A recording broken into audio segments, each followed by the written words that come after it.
ताहिर लाहौती उस रिस्क से मौत अच्छी जिस रिस्क से आती हो परवाज़ में कोताही।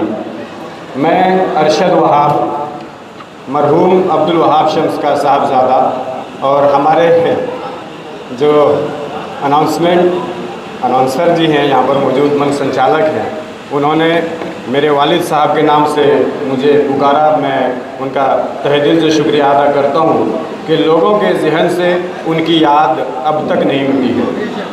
मैं आए हुए तमाम ज़िम्मेदारान, तमाम बड़े बड़े अहदेदारान और अलग अलग ज़िलों से तशरीफ़ लाए हुए काबिल शख्सियात, ख़ास करके छात्र संघ के आमिया संगठन के जनाब एस अली साहब, जिनको मैं के काफ़ी वर्षों से लगातार फेसबुक के माध्यम से, सोशल मीडिया के माध्यम से फॉलो करता हूँ, देखता रहता हूँ। और साथ ही साथ यहाँ पर तमाम लोग हैं जिनके नाम लेना फिर वक्त की भी कमी है, बहुत सारे लोग हैं।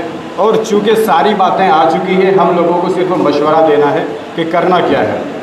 हम लोग मशवरा देने के लिए तो उतने काबिल नहीं हैं कि मैं आप लोगों के सामने मशवरा दूं, लेकिन मैं यकीन के साथ आप तमाम लोगों को भरोसा दिलाता हूं कि जितने भी वैसे जानकार लोग हमारी मदद को ढूंढेंगे, हम तमाम लोग, हम जितने भी जनप्रतिनिधिगण हैं यहाँ पर मौजूद, और मैं अपनी गारंटी आपके साथ देता हूँ, मुझे उम्मीद है कि सारे लोग भी आपके साथ लब्बैक कहेंगे और सब लोग आपके साथ रहकर जो भी रूपरेखा तैयार होगी उसमें हम लोग आपके साथ कंधे से कंधा मिलाकर चलेंगे। बातें ज़्यादा लंबी नहीं होगी, बस बात इतनी सी है कि जब झारखंड एकेडमिक काउंसिल अपना झारखंड राज्य अलग हो जाने के बाद से लेकर अब तक वस्तानिया से लेकर फाजिल तक के एग्ज़ाम ले रहा है, और जब सरकार ने कह दिया कि हम अपने काउंसिल के माध्यम से ही मदरसे का एग्ज़ाम लेते रहेंगे, तो फिर अब चूँकि सुप्रीम कोर्ट का ऑर्डर यूपी में आया हुआ है, उसी का हवाला देकर ये बातें की जा रही हैं।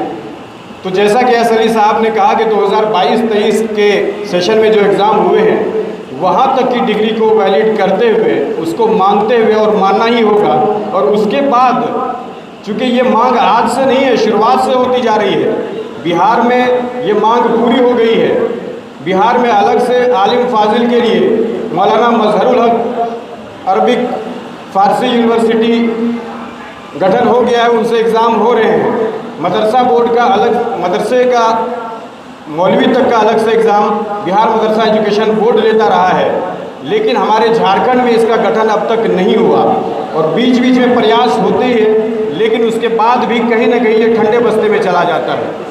इसके लिए हम तमाम लोगों को मजबूत लड़ाई लड़ने की आवश्यकता है, मजबूत लड़ाई लड़ने की ज़रूरत है कि इस बार जो ये आंदोलन आपके इस गोड्डा ज़िला से और महागामा प्रखंड के दिग्घी मदरसे से शुरू हुआ है, ये किसी भी कीमत पर ठंडा नहीं पड़ना चाहिए। मैं बस ये आप लोगों से कहना चाहता हूँ।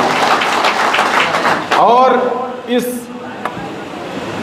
आंदोलन को किस तरीके से विस्तार दिया जाए, मजबूत किया जाए, इसके लिए हम तमाम लोगों को वक्त निकाल कर आगे बढ़ना होगा।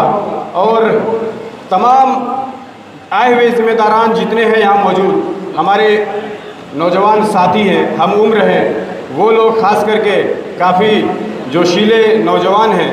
मैं तमाम के अपनी हक की लड़ाई के लिए हमें खुद से आगे लड़ना पड़ेगा।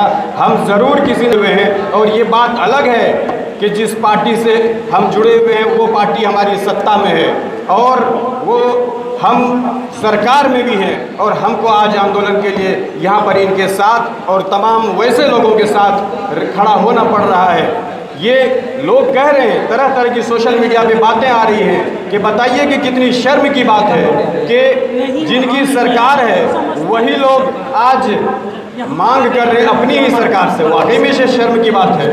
हमें अगर वैसी नौबत आए तो हमें ये नहीं देखना है कि मैंने किसके साथ रहा, कि मेरे जो मंत्री के जो जनप्रतिनिधि हैं, हमारे जो रहनुमा हैं, उनको बात बुरी ना लगे। जब तक कि आप आवाज़ को मुखर तरीके से नहीं बुलंद करेंगे, आपके साथ और आपकी आवाज़ को जानते हैं हल्का हम लोग कहाँ पर होते हैं? हम लोग हल्का वहीं पर होते हैं कि हम इतना ज़्यादा यकीन दिला के रखते हैं सामने वाले को कि चाहे कुछ भी हो जाए, हमारे समाज का, हमारे कौम का वोट एक से इधर उधर नहीं जाने वाला। और ये यकीन है, इस तरीके से इतनी यकीनी वोट आजकल आपको आज तक कहीं नहीं मिलेगा जितना कि ये कौम और ये बिरादरी देती रही है। इसलिए ऐसे मौक़ों पर अगर हम अपनी सरकार का, अपने रहनुमाओं का, अपने जनप्रतिनिधियों का बचाव करने लग जाएंगे और उस मौक़ों पर भी जबकि हमारे ही डिग्री के साथ, हमारे ही उर्दू को लेकर अगर हमको इस तरीके से आंदोलन अपने सरकार के खिलाफ करनी पड़ जाए तो वाकई में शर्म की बात है। ज़्यादा लंबी बात ना करते हुए मैं बस उन तमाम लोगों को भरोसा दिलाना चाहता हूँ कि जिन लोगों ने इस प्रोग्राम को की अगुवाई की है, मैं अरशद वहाब, मैं अपनी पूरी यकीनी के साथ आप लोगों को भरोसा दिलाता हूँ कि मैं आपके साथ हमेशा खड़ा रहूँगा और जहाँ पर जैसे भी जाने की ज़रूरत होगी हम लोग जाने के लिए तैयार हैं। जो कुछ करने की नौबत आएगी हम लोग करने के लिए तैयार हैं। और इन्हीं बातों के साथ मैं अपनी बात को ख़त्म करता हूँ। बहुत बहुत शुक्रिया, बहुत बहुत आभार।